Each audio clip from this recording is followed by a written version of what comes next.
जब जीवन के प्रश्न भारी पड़ने लगते हैं, जब अपने ही पराये लगने लगते हैं, जब मन का बोझ और आत्मा की बेचैनी साथ साथ चलने लगे, तब कोई ग्रंथ नहीं, केवल एक वाणी हमें भीतर तक शांत कर सकती है। श्रीमद् भगवद गीता की वाणी। श्रीमद् भागवत गीता ऐसा एक ग्रंथ है। यह तो उस क्षण की अमर पुकार है जब मृत्यु और धर्म, मोह और कर्तव्य, संबंध और सत्य सब एक युद्ध भूमि में खड़े होकर हमें अपने निर्णय के लिए चुनौती देते हैं। सोचिए, एक योद्धा जो अपनों के खिलाफ खड़ा है, उसकी आंखों में आंसू हैं, हाथों में गांडीव है, लेकिन मन में असमंजस है। वह लड़ना नहीं चाहता, लेकिन धर्म पुकार रहा है। तभी प्रकट होते हैं भगवान श्री कृष्ण, न केवल एक सारथी बनकर, बल्कि एक आत्मा के भीतर के अंधकार को मिटाने के लिए। श्रीमद् भगवद गीता हमें जीवन की उस सूक्ष्म परत तक ले जाती है जहां हम केवल शरीर नहीं, आत्मा है, जहां सुख दुख, जय पराजय, लाभ हानि सब एक समान हो जाते हैं, जहां कर्म करना ही धर्म बन जाता है, लेकिन फल की इच्छा नहीं, जहां समर्पण है, लेकिन विवेक के साथ। यह कोई धार्मिक कथा नहीं, यह तो जीवन का रहस्य खोलती है। यह वह संवाद है जो भगवान ने मनुष्य के मन से किया है। हर एक श्लोक में एक ब्रह्मांड छुपा है, हर शब्द में शांति है और हर उत्तर के पीछे एक मौन सच। जो गीता को सुनता है वह केवल भगवान की आवाज नहीं, अपने अंतरात्मा की पुकार सुनता है। यह ग्रंथ नहीं बदलता, यह हमें बदल देता है। यह किताब नहीं, एक जीवित अनुभव है जो हमें हमारे अस्तित्व, कर्म, आत्मा और परम सत्य के बारे में बताती है। गीता हमें यह नहीं कहती कि बस भगवान का नाम लो, यह हमें ज्ञान देती है कि जीवन को कैसे जिया जाए जब सब कुछ बिखर रहा हो, जब आप अपने ही निर्णयों को लेकर टूटे हुए हों, जब अपनों के लिए ही हृदय दुखता हो, जब मोह और कर्तव्य के बीच द्वंद्व हो, तब गीता मार्गदर्शक बनती है। सबसे सुंदर बात यह है कि यह ग्रंथ वह संवाद है जो भगवान ने मनुष्य के मौन से किया है। यहाँ मौन का अर्थ केवल चुप रहना नहीं है, बल्कि वह गहरी अंतरात्मा की चुप्पी, जहाँ हर उत्तर का अभाव है और केवल प्रश्न है। वह स्थिति जब मनुष्य भीतर से इतना टूटा होता है कि शब्द नहीं निकलते, केवल मौन रहता है। वहीं से भगवान की आवाज शुरू होती है। अर्जुन उस क्षण में सिर्फ एक योद्धा नहीं था, वह हर इंसान का प्रतिनिधि था जो धर्म और मोह के बीच फंसा है। और श्री कृष्ण उस मौन मन से बात कर रहे थे जिसमें शब्द नहीं, केवल पीड़ा थी। गीता वह दिव्य उत्तर है जो केवल श्रोताओं के लिए नहीं, सच्चे जिज्ञासु के लिए है। जो भीतर से सुनना चाहता है वह पाएगा कि गीता किसी मंदिर या ग्रंथ में बंद नहीं है, वह तो हमारे हृदय में, हमारे मौन में, हमारे जीवन में घट रही है। इसलिए गीता को सुनना भगवान से स्वयं बात करना है। यह ग्रंथ नहीं बदलता, यह हमें बदल देता है, जो आपको खुद से मिलाता है। यह ग्रंथ यानी श्रीमद् भगवद गीता एक ऐसा ग्रंथ है जो हजारों साल से जैसा था वैसा ही है। न उसके श्लोक बदले हैं, न उसके अर्थों की गहराई घटी है, न ही उसमें कोई नया पन्ना जुड़ा है। लेकिन जब कोई इसे सच में पढ़ता है या सुनता है तो वह व्यक्ति बदलने लगता है। नमस्कार साथियों, आप सभी का हार्दिक स्वागत है इस दिव्य यात्रा में। श्रीमद् भगवद गीता एक ऐसा अमृत ज्ञान जो न सिर्फ युद्ध भूमि में अर्जुन को रास्ता दिखाता है, बल्कि आज भी हर इंसान को जीवन के संघर्षों में धैर्य, समझ और समाधान देता है। कहानी शुरू होती है कुरुक्षेत्र की भूमि से, जहां एक ओर खड़ा है धर्म का रथ और दूसरी ओर मोह, माया, संदेह और संबंधों की जटिलता।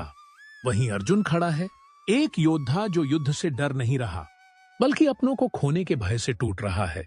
और तब भगवान श्री कृष्ण कहते हैं, क्लैब्यम मा एस्मगमः पार्थ नैतत्वयुपपद्यते क्षुद्रम हृदय दौर्बल्यम त्यक्त्वोत्तिष्ठ परंतप। हे अर्जुन, यह दुर्बलता, यह मोह, यह कायरता तुझे शोभा नहीं देती। यह समय है उठने का, अपने धर्म को पहचानने का। गीता सिर्फ श्लोक नहीं है दोस्तों, या प्रत्येक श्वास में बजती वह वाणी है जो कहती है, जब सब कुछ धुंधला लगे तब अपने भीतर के कृष्ण को सुनो। आज हम सब भी अर्जुन की तरह हैं, कभी रिश्तों के मोह में उलझे, कभी कर्तव्यों से भागते हुए, कभी भय से जकड़े, तो कभी अपने ही निर्णयों पर शंका करते हुए। लेकिन श्री कृष्ण की वाणी हमें आज भी आवाज देती है, कर्मण्येवाधिकारस्ते मा फलेषु कदाचन मां कर्म फल हेतुर्भूर्मा ते संगोस्त्व कर्मणि। तेरा अधिकार केवल कर्म पर है, फल पर नहीं। तू कर्म करता जा, निष्काम होकर, निडर होकर।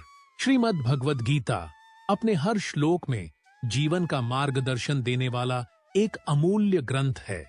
इसके ज्ञान में जीवन के हर पहलू को समझने और उसे संतुलित रखने की शिक्षा निहित है। गीता का उपदेश हमें यह सिखाता है कि सभी दुखों की जड़ अति आसक्ति में निहित है।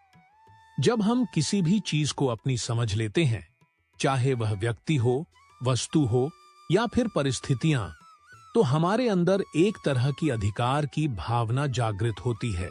यह अधिकार, चाहे वह संबंधों में हो या भौतिक वस्तुओं में, हमें दुख की ओर खींचता है। जब वह वस्तु या व्यक्ति हमारे अनुसार कार्य नहीं करता, तो हमें दुहक और निराशा का सामना करना पड़ता है। गीता कहती है कि हमें इन चीजों से जुड़ाव तो रखना चाहिए, परंतु उन पर अधिकार जताने से बचना चाहिए। अपनापन का त्याग कोई उदासीनता नहीं है, बल्कि यह मोह माया के बंधन को दूर कर सच्चे सुख और शांति की ओर अग्रसर होने का मार्ग है। गीता का महत्वपूर्ण उपदेश हमें कर्म के सिद्धांत के बारे में बताता है। अवश्य में उपभोक्तव्य प्रथम परम शुभ शुभम। इसका अर्थ है कि हर व्यक्ति को अपने कर्मों का फल भुगतना ही पड़ता है। यह केवल भौतिक कर्मों के बारे में ही नहीं है, बल्कि हमारे मानसिक और भावनात्मक कर्म भी इस श्रेणी में आते हैं। हर कार्य का एक परिणाम होता है और यह परिणाम हमारे अपने कार्यों पर आधारित होता है। इस प्रकार गीता हमें चेतावनी देती है कि हमें अपने कर्मों में सावधानी बरतनी चाहिए। चाहे कर्म सकारात्मक हो या नकारात्मक, उसका प्रभाव अवश्य देखने को मिलेगा। इसलिए कर्म करते समय हमें अपने दिल और दिमाग को शुद्ध रखना चाहिए, ताकि हमारे कर्म सकारात्मक प्रभाव डालें। गीता का उपदेश वर्तमान क्षण में जीने पर जोर देता है। अतीत में किए गए कार्य और भविष्य की संभावनाएं हमें अक्सर चिंतित और दुखी करती हैं। हम सोचते रहते हैं कि अतीत में क्या सही हुआ या गलत और भविष्य में क्या होगा। इस तरह हम वर्तमान क्षण को खो देते हैं, जो वास्तव में हमारे पास सबसे कीमती है। गीता कहती है कि वर्तमान में जीना ही असली आनंद का स्रोत है। जब हम अपनी सभी चिंताओं को छोड़कर वर्तमान को जीते हैं, तब हम उस आनंद को अनुभव कर सकते हैं जो हमारे चारों ओर पहले से ही मौजूद है। जीवन में जो भी मिला है वह ईश्वर की योजना है, और जो नहीं मिला वह भी तुम्हारे भले के लिए है। अपने कर्म पर ध्यान दो, फल अपने आप तुम्हारे चरणों में आकर गिरेगा। तुम्हारा अधिकार केवल कर्म पर है, फल पर नहीं। इसलिए फल की चिंता त्याग दो। जैसे समुद्र लहरों से विचलित नहीं होता, वैसे ही ज्ञानी व्यक्ति सुख दुख से विचलित नहीं होता। जो आया है वह जाएगा, जो जाएगा वह फिर आएगा। यह संसार एक अनवरत चक्र है। जो कुछ भी होता है वह समय के अनुसार होता है, और समय ईश्वर की इच्छा से चलता है। अपने मोह, डर और शंका को छोड़ दो। ये ही तुम्हारे सबसे बड़े शत्रु हैं। जो व्यक्ति सब और संभव रखता है वही सच्चा भक्त होता है। जो तू अपने आप को समझे वही सच्चे ज्ञान के पथ पर है। अपने मन को जीतो, तभी तुम सारे संसार को जीत सकते हो। मन ही मित्र है और वही शत्रु भी। यह तुम पर निर्भर करता है कि तुम उसे क्या बनाते हो। सच्चा संन्यास यह नहीं कि तुम संसार छोड़ दो, बल्कि यह है कि तुम इच्छाओं को छोड़ दो, अहंकार को त्याग दो। क्योंकि जहां अहंकार है वहां ईश्वर नहीं बसते। जैसे अग्नि लकड़ी को जला देती है, वैसे ही ज्ञान कर्म के बंधन को भस्म कर देता है। जो अपने कर्म को ईश्वर को अर्पित करता है वह कभी बंधन में नहीं बंधता। जो व्यक्ति समर्पण करता है, ईश्वर उसके जीवन की बागडोर थाम लेते हैं। सत्य बोलो, लेकिन ऐसा बोलो जो किसी का दिल न दुखाए। वह जो सब प्राणियों में आत्मा को देखता है, वही सच्चा ज्ञानी है। जैसे कपड़े बदलते हैं, वैसे ही आत्मा शरीर बदलती है। आत्मा कभी नहीं मरती। मृत्यु केवल देह की होती है। आत्मा तो अजन्मा, अविनाशी और नित्य है। जो आज तुम्हें दुख दे रहा है, वह तुम्हें कल शक्ति देगा। विश्वास रखो, ईश्वर उन लोगों के साथ हैं जो हर परिस्थिति में श्रद्धा और समर्पण नहीं छोड़ते। जो हुआ, अच्छा हुआ। जो हो रहा है, अच्छा हो रहा है। जो होगा, वह भी अच्छा ही होगा। बस प्रतीक्षा करो। अपने जीवन की कमान ईश्वर के हाथ में दो और फिर चिंता छोड़ दो। जब तुम खुद से प्रेम करोगे, तभी तुम दूसरों से भी सच्चा प्रेम कर पाओगे। दूसरों से आशा मत रखो। खुद को इतना समर्थ बनाओ कि तुम्हें किसी पर निर्भर न रहना पड़े। दुख आता है क्योंकि हम उम्मीदें पालते हैं। जितनी कम अपेक्षा, उतना कम दुख। सच्चा सुख बाहर नहीं, भीतर की शांति में है। वह जो दूसरों के लिए जलता है, स्वयं कभी उजाला नहीं बन पाता। तुम जो कर रहे हो, वही तुम्हारा धर्म है। उसे पूरी श्रद्धा और निष्ठा से करो। संसार की चिंता मत करो। अपने कर्म की शुद्धता ही तुम्हारी सच्ची पूजा है। जिसे तुम खोने से डरते हो, वह कभी तुम्हारा था ही नहीं। तुम्हारा सबसे बड़ा शत्रु तुम्हारा डर है और सबसे बड़ा मित्र तुम्हारा विश्वास। दूसरों को क्षमा करना कठिन है, लेकिन यही आत्मा की सबसे बड़ी जीत होती है। तुम्हारे भीतर जो शक्ति है, वह संदेह करने से नहीं, विश्वास करने से जागती है। वह व्यक्ति जो निंदा और प्रशंसा में समान रहता है, वही सबसे स्थिर चित्त का योगी होता है। जो तुमसे ईर्ष्या करता है, उसे अपना गुरु बना लो। वह तुम्हारे भीतर छिपे अहंकार को उजागर करेगा। संपत्ति की रक्षा से अधिक आवश्यक है चरित्र की रक्षा। जो भीतर से संतुष्ट है, वही सच्चा धनवान है। तुम्हारा सच्चा धर्म वही है जो किसी को तकलीफ न पहुंचाए। क्रोध तुम्हें जलाकर राख कर देता है। क्षमा तुम्हें ईश्वर से जोड़ देती है। ईर्ष्या में केवल दूसरों का सुख नहीं जलता, तुम्हारा भी चयन भस्म हो जाता है। जो कुछ तुम्हारे पास है, वही बहुत है। जब तक तुम्हें इसकी समझ नहीं, तब तक कुछ भी काफी नहीं। सबसे बड़ा ज्ञान यही है कि तुम्हें अभी बहुत कुछ सीखना बाकी है। जब तुम मौन हो जाते हो, तब ईश्वर बोलना शुरू करते हैं। बाहर के युद्ध से पहले मन का युद्ध जीतना जरूरी है। जिसने स्वयं को जीत लिया, उसे कोई बाहरी युद्ध परास्त नहीं कर सकता। ईश्वर कहीं बाहर नहीं, हर श्वास में, हर भावना में तुम्हारे भीतर हैं। तुम्हें बस सुनना है। ईश्वर हर रोज तुम्हारे मौन से संवाद कर रहे हैं। और अंत में श्री कृष्ण कहते हैं, मुझ में आस्था रखो, सब कुछ छोड़कर मेरी शरण में आओ, मैं तुम्हें हर बंधन से मुक्त कर दूंगा। इसलिए गीता को सुनना, भगवान से स्वयं बात करना है।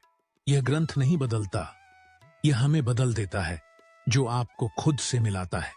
यह ग्रंथ यानी श्रीमद् भगवद गीता एक ऐसा ग्रंथ है जो हजारों साल से जैसा था वैसा ही है। न उसके श्लोक बदले हैं, न उसके अर्थों की गहराई घटी है, न ही उसमें कोई नया पन्ना जुड़ा है।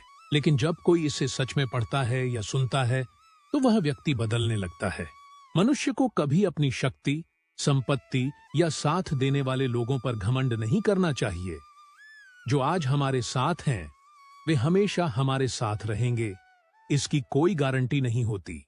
दुर्योधन को अपने मित्र कर्ण पर इतना भरोसा और घमंड था कि उसने धर्म और न्याय का साथ छोड़ दिया, लेकिन अंत में वही घमंड उसके विनाश का कारण बना। सच्चा मित्र वह होता है जो सत्य का साथ दे, न कि अंधा समर्थन करे। कर्ण ने अंत तक दुर्योधन का साथ दिया, लेकिन वह खुद भी जानता था कि दुर्योधन अधर्म के मार्ग पर है। यह दिखाता है कि केवल निष्ठा ही पर्याप्त नहीं, विवेक और धर्म भी आवश्यक हैं। भगवान श्री कृष्ण की बात को ठुकराना और स्वयं को सबसे बड़ा समझना मनुष्य को पतन की ओर ले जाता है।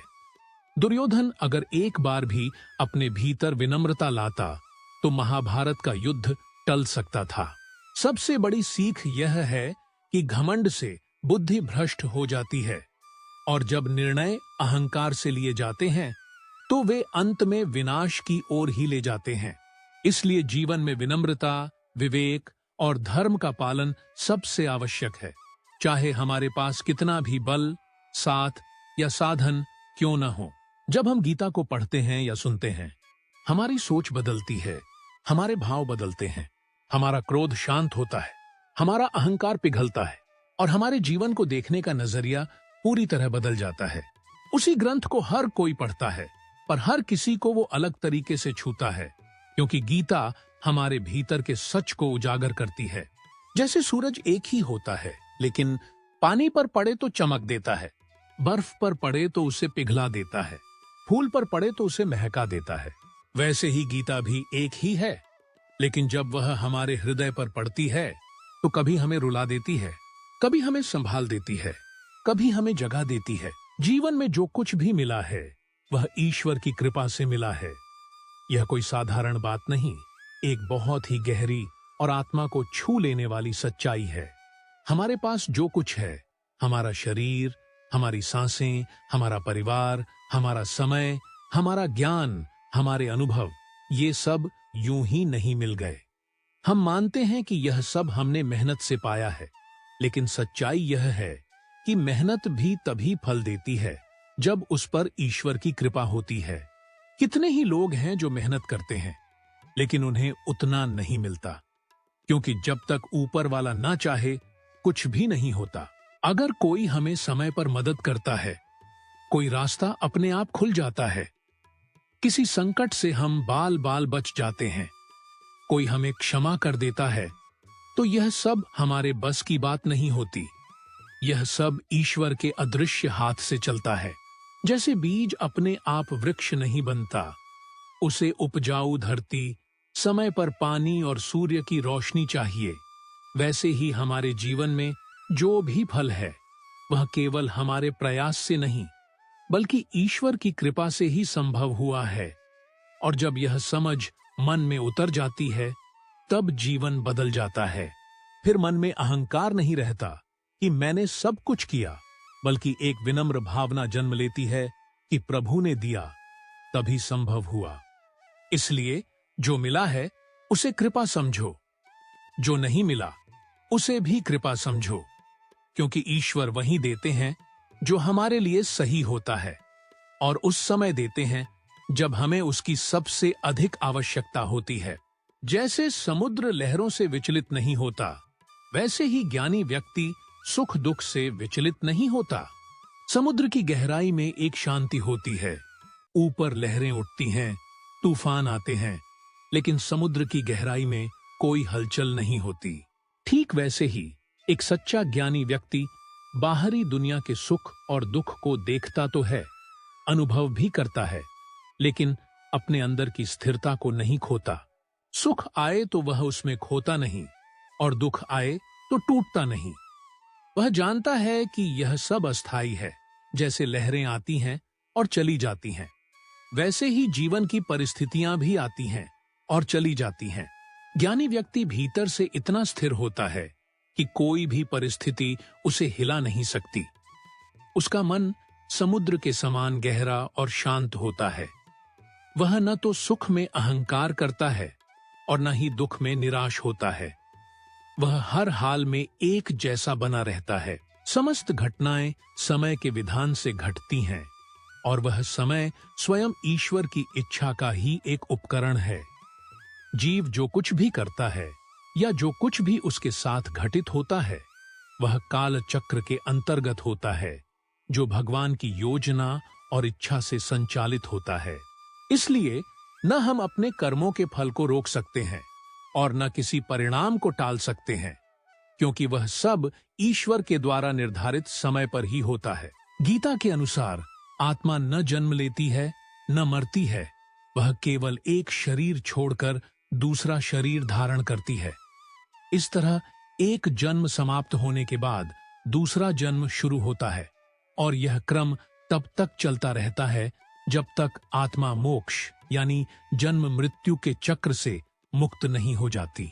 जन्मों का सिलसिला केवल हमारे जन्म लेने से शुरू नहीं होता और मृत्यु के साथ समाप्त नहीं होता। यह आत्मा की अनंत यात्रा का एक छोटा सा पड़ाव है। श्रीमद् भगवद गीता में भगवान श्री कृष्ण स्पष्ट करते हैं कि मनुष्य का वर्तमान जीवन उसके पिछले कर्मों का प्रतिबिंब है।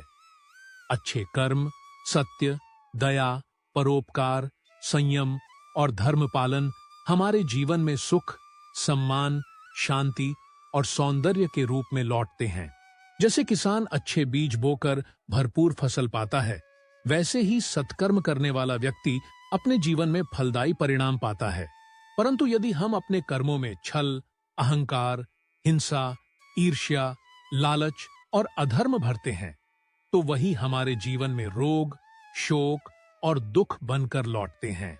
जैसे किसान अच्छे बीज बोकर भरपूर फसल पाता है, वैसे ही सत्कर्म करने वाला व्यक्ति अपने जीवन में फलदायी परिणाम पाता है।